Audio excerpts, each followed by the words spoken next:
എന്തിന്റെ സോക്കേടാടോ? അയ്യോ പെങ്ങളെ, വെറുതെ റീൽസ് എടുക്കുന്നതാ. മിണ്ടരുത്. താൻ എന്റെ ബാഗ് തെറ്റിപ്പിടിക്കാൻ നോക്കിയതല്ലേടോ?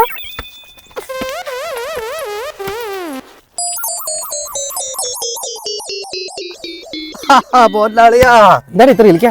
ഇപ്പൊ അടികൊള്ളുന്ന വീഡിയോ എടുത്തില്ല, അത് അതേ കണക്ക് പോസ്റ്റ് ആളിയെ വൈറലാ. അല്ലേ നീ ചുമ്മാ ആവശ്യമില്ലാത്ത പണിയാണ് ഇത് വന്നേ. ഇത് ആരും അല്ലേലും മേലെ അനക്കാതെ കാശുണ്ടാകും ഒക്കെ ഇങ്ങനെ വരും. എടാ, മാത്യൂസിനെ വിശ്വസിക്കാൻ പറ്റില്ല. അവന്റെ പേര് ഞാൻ കംപ്ലൈന്റ് കൊടുക്കാൻ പോവാം. അതെന്താ പ്രശ്നം? ഇന്നലെ അടിച്ചായിട്ട് ഷെയർ കൊടുത്തതാണല്ലോ, അതായിരിക്കും. എടാ, അതൊന്നും അല്ലടാ, പരസ്പര വിശ്വാസവും ഒത്തൊരുമയും അതല്ലടാ നമുക്ക് വേണ്ടത്. അത് നിനക്ക്, എനിക്ക് എൻ്റെ വൈഫിൻ്റെ സാലറി ഉള്ളൂ. ഇവൻ ഇതേ ഉള്ളോ ചിന്ത? നല്ലത് കഴിക്കണ്ടേ? 18 രൂപയ്ക്ക് അരിയും വെള്ളരെ കിട്ടാൻ ഇവിടെ റേഷൻ കടയൊന്നുമില്ല. ഇത് UK. ഓ, ഇത് അവനാ. ആരാ? ആ മാത്യൂസ്. ഹലോ എടാ, നീ കാണിച്ച വലിയ ചതിയായി പോയി കേട്ടോ.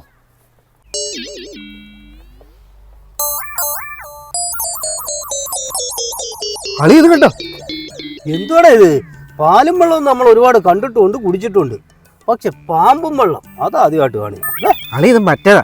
അവൻ്റെ ആളി ഈജിപ്തിൽ നിന്ന് കൊടുത്തു വിടാന്ന് പറഞ്ഞില്ലേ, ആ സാധനം. ഓ, ഇതാണോ അപ്പൊ സ്നേക്ക് വിസ്കി? അത് തന്നെ അളിയാ. ഇത് നമ്മളറിയാതെ വേറെ ടീം അടിക്കാനുള്ള പരിപാടിയാണ്. ആണോ? എന്നാ ഇത് അവിടെ തന്നെ വെച്ചാലേ. ഇനി അവൻ വിളിച്ചാലും നമ്മൾ അടിക്കുന്നില്ല. ഇന്നലെ ഞാൻ ഷെയർ ഇട്ടില്ലെന്ന് പറഞ്ഞാൽ അവർ ആക്ഷേപിച്ചില്ല. ഏതായാലും ഒരു പെഗ് ഞാൻ കിച്ചു. പക്ഷെ അത് മോശമാ. നീ ഇവിടെ വെച്ചേ. ഞാൻ മോളെ, ഇതൊരു പെഗ് അടിച്ചാണല്ലോ ഒരാഴ്ച കിക്ക് കിക്കും.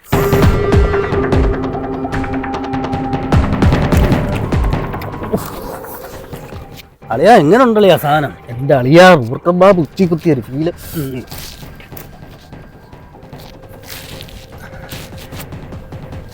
ആ എടാ, ഞാൻ പറഞ്ഞില്ല മാച്ച് നമുക്ക് 8ന്റെ പണി നേടാവൻ.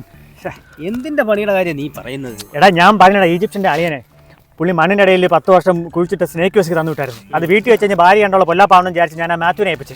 എന്നാ കുഴപ്പം? ആ ഭദ്രമായിട്ട് സാധനം തിരിച്ചു വന്നേ. അളിയ, ഞാൻ കൊടുത്തപ്പോൾ കുപ്പിയുള്ള പാമ്പല്ല ഇപ്പോൾ ഉള്ളത്.